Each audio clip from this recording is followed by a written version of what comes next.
I've worked in a Subway store for 4 years now.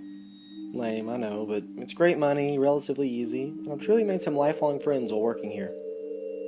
Anyone that works in any sort of fast food shop is bound to have their fair share of horror stories. A friend of mine that used to work in a McDonald's almost got tasered when she went to take the customer's money through the drive-thru. Crazy stuff. Well, anyway, apart from being robbed once while working in your general drunks, I never had much of a story to tell. That is until last week. It was a Tuesday afternoon. I was on until 5 and had started work that day at around 6:30. I couldn't wait to get the hell out of there. It was around 3:30 when the other girl that I was working with started to complain that she felt sick. I told her I'd be fine working until 5 by myself, so she left. We really weren't supposed to do that, and I probably shouldn't have, but, what can you do? So she left, and time started to trickle by. We were dead as anything, so I got pretty excited when a customer walked through. He looked like he was in his late 40s, has balding, black hair, and ridiculously thick glasses, and a very sad demeanor about him. I greeted him with the usual, "Hi, how are you today?" in the most cheerful tone I could muster.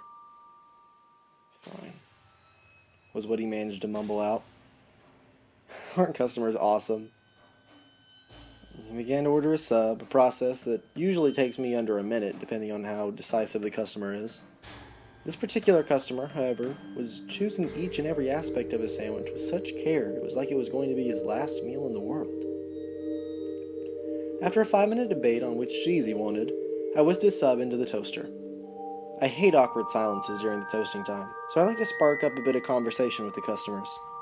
I began to ask him how his day had been so far, and he told me that it was one of the worst days of his life.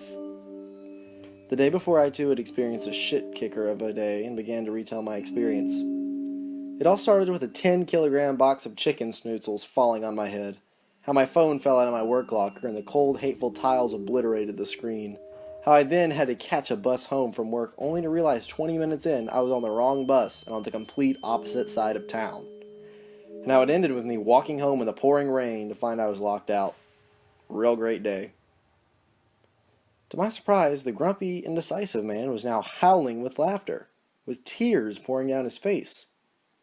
Now, I admit it was kind of funny, but not that funny. Although I was glad to see he had some sort of happiness in him. I finished up his sandwich and he went and sat in the restaurant, happily chomping away. 10 minutes later, he came up to the counter and asked if he could borrow a pen. I handed him one and he took a napkin and went back to his table. Another 10 minutes passed, and he returned with the pen and the now scribbled-on folded-up napkin. He handed them both to me and asked me to promise him not to read the napkin until he was out of the shop and out of my view. I gingerly agreed, and he left the shop and walked out towards the highway that was in front of my store. I watched his cars screeched around him as he walked without a care in the world to the middle grass island that separated the two sides. For a very long few minutes, he stared down the highway into oncoming traffic, like he was judging what a good time would it be to cross back over. But that couldn't be it, I thought. What the hell was he doing? As if he had heard my thoughts, the man turned to me with the biggest grin plastered across his face and started waving. A bit confused and very creeped out, I waved back. It was then that he stepped out in front of a log truck. I've never seen someone get hit by a vehicle before, and I never wish to see it again. I shoved the napkin into my back pocket, leapt over the counter, and bolted outside. His body was lying 200 meters up the highway.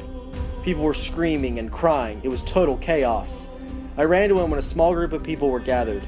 I knelt down in front of his badly mangled body and immediately started bawling my eyes out. How was it that just 5 minutes or so ago, this man was standing in front of me, well and truly alive, and now he's dead and almost unrecognizable? It was then that I remembered the napkin. This is what it said. To my dear fellow human, today I decided that it was going to be my last day on this horrid earth.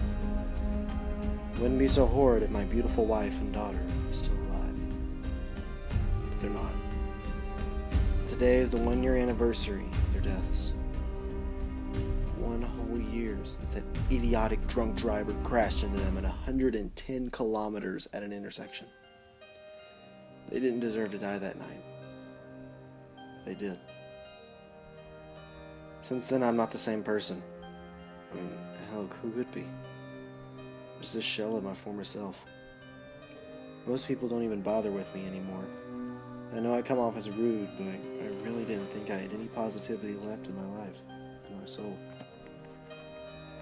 That is until today. Until today, I hadn't laughed, or smiled for that matter, in over a year. But you achieved the impossible. You made a sad old man cry tears of happiness.